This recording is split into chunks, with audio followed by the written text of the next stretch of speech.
What if I told you that in medieval Europe, you could be fined for wearing the wrong color shoes, arrested for playing chess, or executed for refusing to brew beer? Welcome to a world where the law books read like comedy sketches, yet these regulations shaped millions of lives for centuries. Between the 5th and 15th centuries, medieval Europe was a patchwork of kingdoms, duchies, and city-states, each with its own bizarre legal system. These weren't just quirky suggestions. They were serious laws with real consequences that reveal the strange priorities and deep fears of medieval society. Let's start with England, where King Edward III passed a law in 1363 that dictated exactly what colors different social classes could wear. Peasants were forbidden from wearing purple, gold, or silver. Only royalty could sport these colors. Break this law, and you'd face hefty fines or even imprisonment. Imagine getting arrested today for wearing the wrong shade of blue jeans. But England's fashion police were just getting started. Another law required all able-bodied men to practice archery for 2 hours every Sunday after church. Skip your mandatory bow practice, and you'd pay a fine. The government was so serious about this that they banned football and other sports that might distract from archery training. Medieval England literally outlawed soccer to make better soldiers. France had its own collection of head-scratching regulations. In medieval Paris, it was illegal to kiss your wife in public on Sundays. The church considered such displays of affection inappropriate on the holy day. Couples caught smooching faced public humiliation and fines. Even stranger, French law required all bakers to put their personal stamp on every loaf of bread. If someone got sick from bad bread, authorities could trace it back to the baker and punish them accordingly. Food safety through medieval branding. Germany's Holy Roman Empire contributed some truly bizarre laws to European legal history. In many German cities, it was illegal to die without permission from local authorities. Seriously. If you were on your deathbed, your family had to request official permission for you to pass away. This wasn't just bureaucratic madness. Cities wanted to control population numbers and inheritance issues. Dying without permission meant your family couldn't inherit your property. Speaking of death, medieval Germany also had laws about suicide that would baffle modern minds. If someone took their own life, their corpse would be put on trial. The dead body would stand trial, complete with a defense attorney arguing on behalf of the deceased. If found guilty, the corpse would be publicly hanged or buried at a crossroads with a stake through the heart. The logic? Even in death, criminals needed punishment. Italy's city-states created some of history's strangest gambling laws. In medieval Florence, playing chess was considered a form of gambling and was strictly prohibited. The authorities worried that chess encouraged betting and distracted people from work.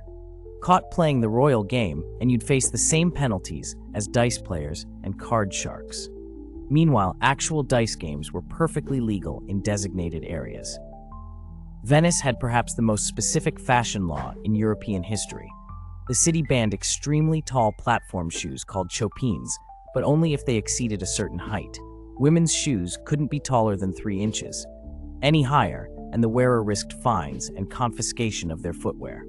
The law existed because women kept falling off their ridiculously tall shoes and injuring themselves. Medieval Venice had to regulate high heels for public safety.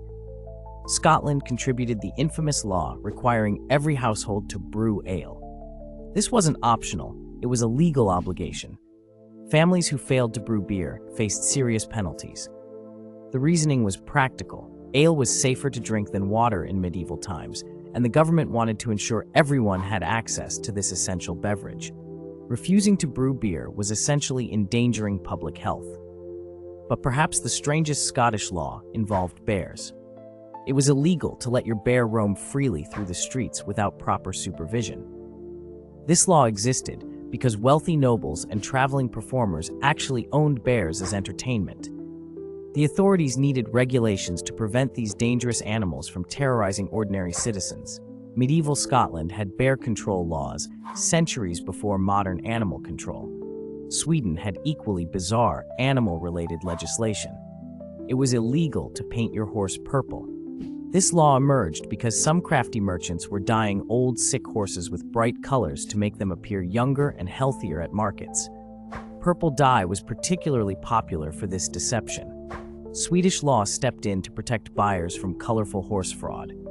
These laws weren't just random absurdities, they reflected medieval society's deepest concerns. Fashion laws reinforced social hierarchies. Food regulations addressed real safety issues. Animal laws tackled genuine public dangers. Even the strangest rules usually had logical origins, even if the solutions seem ridiculous today. Many of these laws persisted for centuries because medieval legal systems changed slowly. Once a law entered the books, removing it required significant effort and political will. Some bizarre medieval laws technically remained in effect well into the modern era, though enforcement became increasingly rare. The enforcement of these laws varied dramatically depending on local circumstances, social class, and political climate. Wealthy nobles could often buy their way out of punishments that would devastate peasant families. Justice in medieval Europe was rarely blind. It usually peeked at your social status and bank account first. These strange laws remind us that every society creates rules that future generations will find baffling. What seems perfectly reasonable today might appear absolutely ridiculous to people 500 years from now. Medieval Europeans weren't inherently more foolish than us. They were simply solving different problems with the tools and knowledge available to them. Next time you complain about modern regulations, remember that you're not facing execution for wearing purple shoes or getting arrested for refusing to practice archery. Our legal ancestors certainly had interesting priorities, didn't they?